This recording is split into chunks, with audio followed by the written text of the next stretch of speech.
All right, thank you for staying with Daybreak. Let's get into the state of the nation. Let's start off with the dailies here. We see a lot going on. My guests are with me in studio. His Excellency Matiangi, Kiambu Governor, is here. Honorable Samuel Atandi, Member of Parliament for Lego Songa, is here. And Honorable Beatrice Elachi, Dagoretti North, Member of Parliament, is also with us here in studio. Front page of the Daily Nation, Matiangi under police siege. Night of long knives. Former Interior Minister Fred Matiangi was a man under siege last night, amid reports that police had raided his home in Karen right here in Nairobi. The reason for the siege, however, was not immediately clear. What we know now is that his lawyers are proceeding to court this morning to seek anticipatory bail. Atandi, I'll start with you on this. When you see such headlines, what comes to your mind? Is this political vendetta, or is nobody above the law? So the law, everybody can be arrested at any given point. Thank you very much, Trevor, for having us this morning.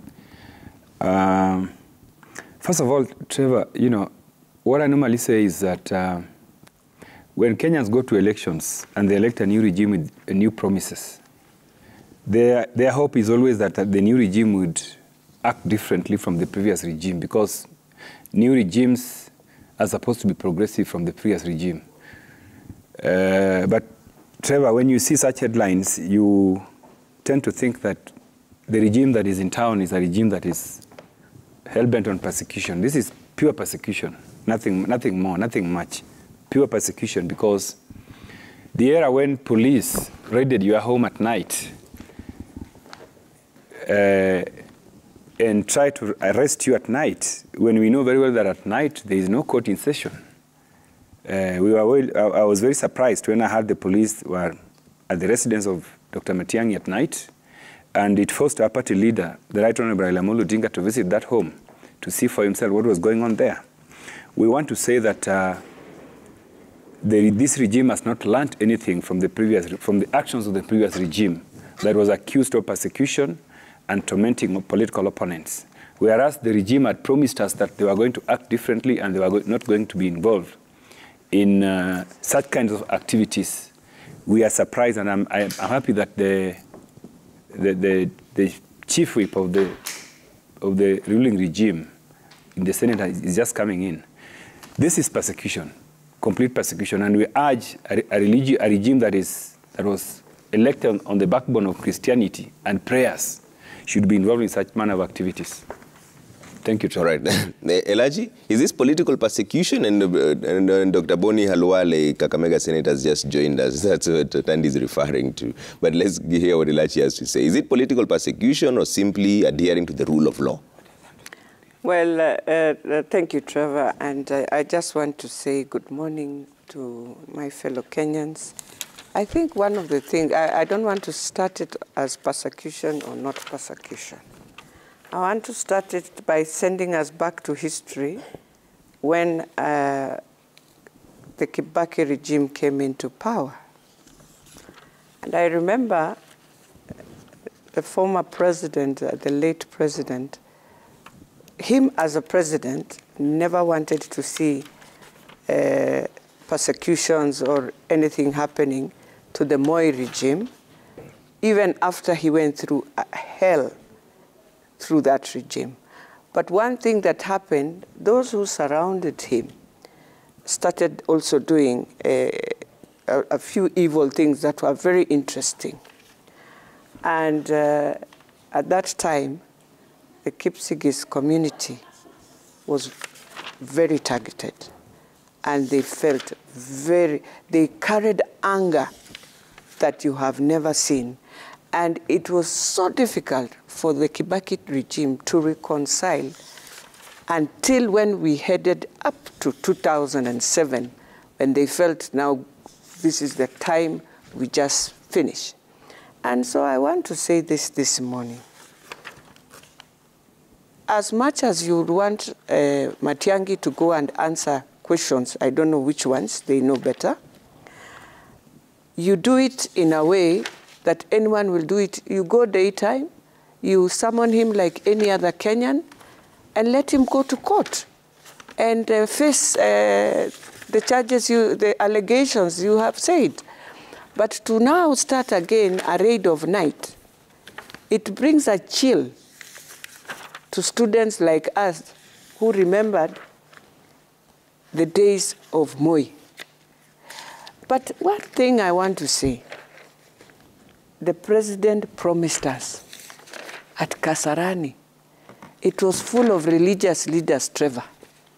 And he said he would never want to run the country the way the previous regime did. And everyone believed in him because he has come through a platform that believes, number one, in the Bible, that believes there is God in heaven that can do ventures. You have our two first and second ladies who are very prayerful people. I do not understand the ventures in it. Yeah. I do not understand why. If you want to deal with Uhuru, because I was so disappointed, and I am still now getting disappointed, because of the madness between the former president and at that time our deputy president.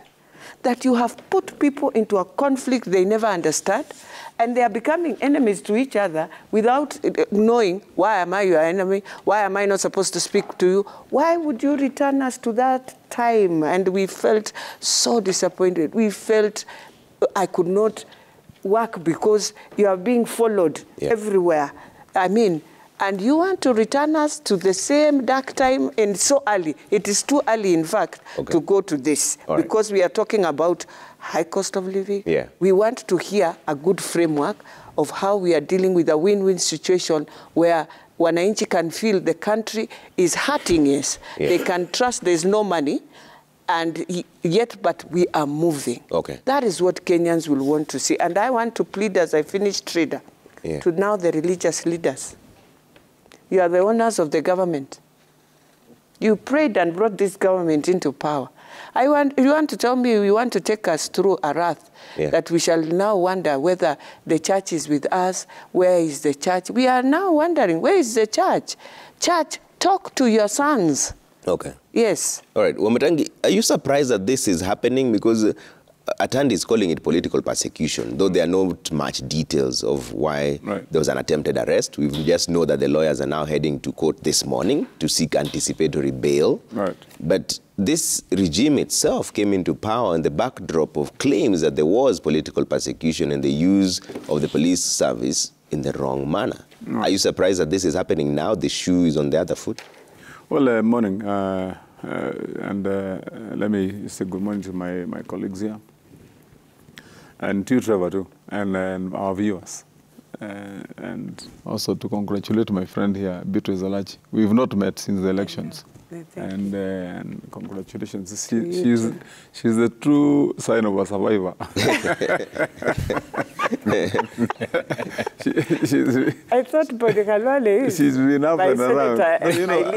You know, the bullfighter is a hardened bull. Okay. So, he has hardened me also, baby. So, but I mean, it is just how you have managed to go around this political cycle, and finally you are there. But you're good. But, you know, congratulations. Trevor, one, I don't want to be speculative.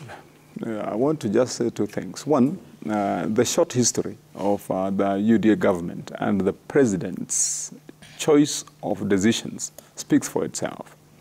I think, number one, no one up to this time can deny the fact that the president has been not only tolerant, but he has actually made extreme effort, in my view, to maintain calm and keep the country focused amid a lot of you know, I don't want to call it incitement, but a lot of maneuvers to try and deflect the direction of the country. And if you asked me, Trevor, if what my colleagues are saying would be true, then the president would have taken very extreme measures. But let me just put two things in perspective. Number one, speaking of too early to do anything or to do what, is it too early to start calling for mass action? Isn't it too early? to start calling people for rallies that are intended to bring chaos in the country? Is it too early to start making claims that disjoint the focus and indeed even misinform the truth as to how things have been done? Ask yourself, Trevor, and we were here, I think, 2 weeks ago or 3 weeks ago, and there was this so-called dossier of some guy coming from some place and then coming to lay claims all over that there was cheating in elections, and now we know that this election was like that. You know, matters that we know, Trevor, that we have been through that bit, and we finalized with the Supreme Court itself, having closed this chapter, using our democratic constitutional processes to say that this chapter is closed, the country moves on for the next 5 years. But unless you're a stranger in Jerusalem, yeah. And I want to speak to those that have been behind these kind of things, that indeed what Kenyans are calling for is a break, that they can be left now to work on what matters to them most. Imagine, Trevor, how many days ago have we started taking our children back to school? And parents cry right now, and the whole country is about where do we get money to pay for school fees? Yeah. You know, the problem of the country right now and our people, after the long drought, is how do we get to put food on the table? After this country has suffered the kind of suffering we have gone through with high inflation, with the debt that we have right now, with the cost of living absolutely and unsustainable to the ordinary Kenyan. What are Kenyans looking for? And then you find that there is a small group that retreats and says that what we want to do right now is to self-seek our interest and start political turmoil. And that's why I say, you know, I don't want to speculate at all. It's good to wait and hear what the issues are around, Matiangi. That will come and it will go. My question would be, and I hope that this comes to be settled, that what we need now is to get our country moving. I would want to urge all the past political players, you know, failing to win an election, failing to have gotten what you wanted through a process you subjected yourself to.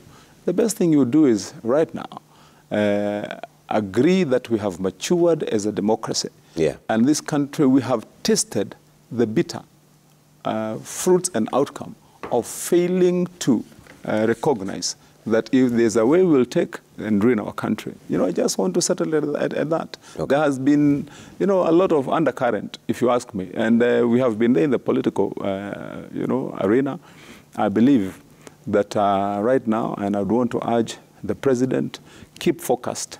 I mean, the priorities you have had are the right priorities. The welfare of our people, the wrestling with inflation, ensuring that our economy is on track, and get our children and our parents, you know, our mothers and our fathers able to put bread on the table, implement the bottom-up agenda. That has been his priority. Keep it focused there. Okay. I'm sure the rest are sideshows. All right. Yeah.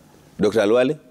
What? Good morning. Good morning. First of all, thank you for making time. Yes. So there's a question on Matiangi's under police siege. It's on the front page of the Daily Nation. What do you read into it? Before you came in, Tandy was saying this is pure political persecution. Is it political persecution or the rule of law simply being applied? And this is the second time, I believe, we are hearing of anticipatory bail. The first time it was in the other regime, where people sought anticipatory bail before they were arrested.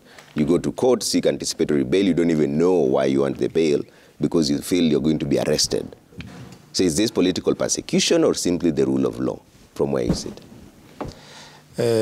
I see two issues here. Yeah.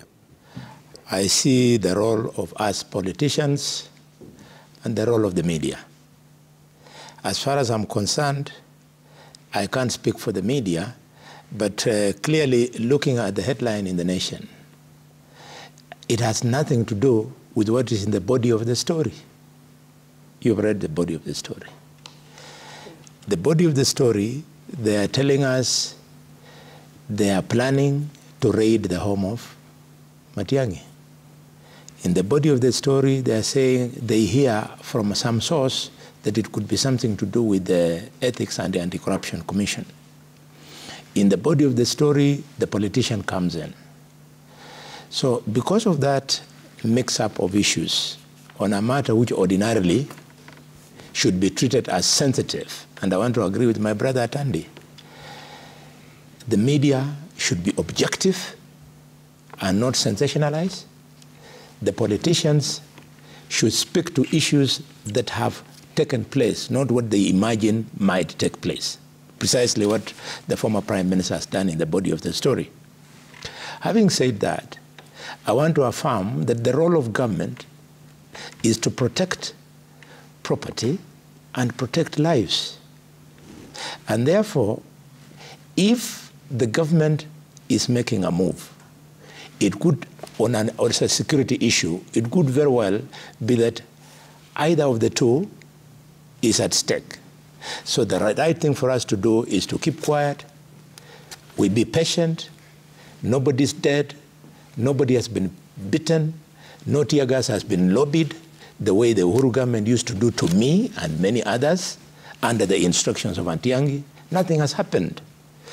When something happens, then as politicians, we will be invited to comment. The bottom line is that the president has sworn and assured the country and demonstrated that he will respect the rule of law. A police officer carrying out an investigation at a suspect's house is within the definition of the rule of law. The fact that you are formally the high and mighty does not mean that if you stole money when you are in the office, nobody should ask you. I have finished. You said it's under the rule of law, you say, but this happened yesterday at around 10:30. Is that fair in your assessment? 10:30 in the evening, there were vehicles outside Matiangi's residence. Our cameras were there. Yes. Nobody spoke. Nobody said anything. He was not arrested. Now they're going to seek anticipatory bail. Is it within still the rule? You still believe it's under the rule of law to show up at a suspect's house at 10:30 p.m.? Under the police code of carrying out their function, I'm not too sure whether within that code there's a provision that a police officer cannot investigate a suspected scene of crime beyond 5 p.m. in the afternoon. The police, to my conviction, is free to investigate at any time. And personally, I have been investigated many times at night, including my home in Malinya, including when Matiangi came to me to arrest me at Panari Hotel, when I was watching football at a match that had started at 11 p.m. in the night, is perfectly in order. But even what is not in order is to use force. But if in the process of investigating they feel that, supposing they were to come at night and I can see ACCs there, probably the man might be holding, for example, money in the house, and they think the best time to get hold of the money is at that time when the guy is in the house. Is okay, so long as they don't use force. So you don't have a problem with this? I don't have a problem until something wrong has been done. Okay. I'm yet to be told by the media what it is that was wrong. Okay. Yes. Atandi. Trevor. Now, I believe that the problem in this country are us politicians, because we are always opportunistic. When we are on the wrong side of the law, we make noise and we complain. You know, I'm surprised that my brother Bonnie, who is one of my senior politicians in this country, actually successful politicians, who has been also has been the person I would call as a human rights activist, because Bonnie Alwale always, in the past, has always stood on the side of Kenyans, ordinary Kenyans. And it is true that he has been persecuted in the past, or he has been harassed. But to now support the same harassment because he's on the side of government is something that really baffles me, because, you know, we need to get to a stage where we can say this is wrong, whether I'm on the side of government or not. What is happening, Trevor, to Dr. Matiangi is not right, because first of all, you know that he was on the side of the opposition. He did not support this government. That is the main reason why I am sure the police is being sent to his home at night. There's no other reason. If he was on the side of Ruto, he would not be facing some of these issues. So the truth of the matter is that the government is politicizing application of justice. That is the most important point here. And I also want to add that my brother Matiangi is saying that it is too early for us to begin to engage in political rallies and demonstrations. It is not early. Actually, Trevor, if you remember, we have been very quiet. We gave this government an opportunity to begin work. But when they were elected, the first thing they did was, first of all, to go for IBC commissioners. You know, instead of beginning to run the country, the first thing they do is to begin to hound out the commissioners out of office. So were we supposed to keep quiet and allow them to do that? It is not too early, my brother. We are simply responding with the same force you are applying on us in terms of trying to undermine commissioners that you thought did not support your regime. We are simply reacting. And what we are saying, Trevor, is that these rallies are legal.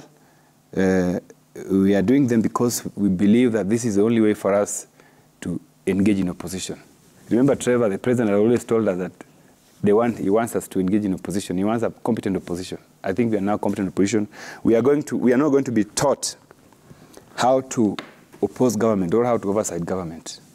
We are going to do it in the best way that we think is right. And one of the ways we think is right is to engage in political conversations with Kenyans across the country, which we think is going to enable us to achieve the mission of our oversight and opposition roles as is established in law. Thank you. Okay. Elachi, do you think the timing of this whole standoff, in as much as there's very little details about it, but the timing of it all, does it lead to a situation where the government does not want dissenting voices to rise up? Because it's just the other day he spoke about this whole running of the government, but before that he was quiet and nobody came to his house. But now that there was a statement he made, I think it was during Magoha's Requiem Mass, there's action almost immediately. Is the timing suspect, or are we reading too much into this? Well, I think, one, I wish we had calmed down and just take it over until we bury our icon of education, Magoha. But at the same time, I would say this, that, you see, there's one thing I always say, and I think maybe I'll be wrong, but I was taught by Mishuki, that when you are running a government, it is your duty to ensure you steer the country ahead, just the way Governor has said, without looking at this, what is happening on this side. You have to be very partial because you run a government where all Kenyans are there. I don't know whether, as politicians, why we refuse to ask ourselves why 8 million people never voted for any side. It is because they also saw they did not like the presidential candidate on our side, on this side, and so they decided we are not doing this thing. And so we assume so much that, yes, you're running a country where you should know you had 7.2 million votes. You had 8 million people who rejected us both, and you have another 6.9 who rejected or who voted differently. Not rejected, but voted also differently. Now, you come into this country definitely with all the challenges you find. We have COVID, we have all this. The best you do, you steer it back to the right direction, as I said and as I started. Yeah. You come and you give us an opportunity. You've told us we are opposition. We must check you. You've given us the right. How the framework of checking comes in should not bother you. You must steer the country. Don't get into the, don't be dragged into how the checking of the opposition is. The biggest thing I have said, as opposition, we will do the conversations with Kenyans, but we will understand and remember always it is our country, Kenya. Okay. We cannot allow it to go into anarchy. We cannot allow it to destroy properties of people. We cannot allow, when we are in those rallies, after those rallies, you come picking and snatching people their things and destroying their things. That one, I will never allow, I will never agree. It is none of the values that we carry in terms of doing. But because you said the best way I would wish is to have a strong opposition. Now that opposition feels when you go for rallies, you do a conversation with the people. Okay. And that's what they are doing. You have given them the green light. All right. So I don't know, if you want to change the green light, then there must be another way. Okay. But the best way you have said, I need an opposition that checks. That opposition that checks you, this is how they are felt, that's the right framework. But the other thing I would disagree is we don't need to abuse. We just need to deal with issues. Okay. And so even for us, ours must be issue-based. What we see, this is wrong, so that the government can say, yes, we feel this is wrong. If it's in education, the same way now parents are crying, we are unable to run junior high school. This is a conversation where you don't need opposition. You need the country, because these are all our children, to sit down together and ask ourselves, how do we move forward in this education sector to see our children go to school? All right. Yeah. Alwale, you wanted to jump in before I bring in Matiangi to close on this conversation on Matiangi. Oh, I thought yes. you were closing it. Yes. I just wanted to agree with my colleagues that the country needs an opposition. Okay. The Constitution contemplates that at no time in this country shall we ever have a government which doesn't have an opposition. And that's why clearly, even in Parliament, we have the leadership of the majority, leadership of the minority, signifying acceptance that there is multi-party democracy with the ruling side, government, and the opposition, the minority. Having said that, my brother Atandi, welcome to the world of politics. Being in the opposition is not limited to and does not necessarily mean doing rallies. You are resorting to rallies because you've lost it out in Parliament. In Parliament, you have approached us in the first session of Parliament 3 times, and we have beaten you hands down. Now, because your voice is so weak in Parliament, both in Senate and the National Assembly, you want to go and run to the public, which is okay. But the problem is, when you go to the public, you are not going to practice an attempt to educate the masses on how we are failing as government. Instead, you're going there led by the former Prime Minister in telling the public that A, there is no validly elected president in Kenya. That B, the person who is saying to be the president actually lost the election. And C, that you don't recognize him. That is not practicing opposition, keeping the government in check. That is inciting the public. And because your party leader, or coalition leader for that matter, has the bad manners in the past of even going as far as swearing himself in as president, he should also be prepared that he now, as he proceeds with breaking the law, he is going now to be subjected to the letter and spirit of the Constitution, which contemplates swearing in as a treasonable offense. We want to urge Atandi, as you practice opposition, you do exactly that, but not use the opportunity to incite the masses. It's very, very important that it be clear. Okay. If there was any intention to either harass or make it difficult to discharge your duties as opposition leaders, you would have seen interference with your rallies. Okay. So far, you have not seen any police officer beating up people. You have not seen tear gas. You've been allowed to have your peace. Okay. We want you, while you're having your peace, to also be responsible in your pronouncements the way we have for the last year has been very responsible when we are criticizing government. All right, I will take a quick commercial break. When I come back with Matiangi, I'll give you a right of response. Atandi, I will give you a right of response and also come to Matiangi just a bit. But let's take a quick commercial break. We're back.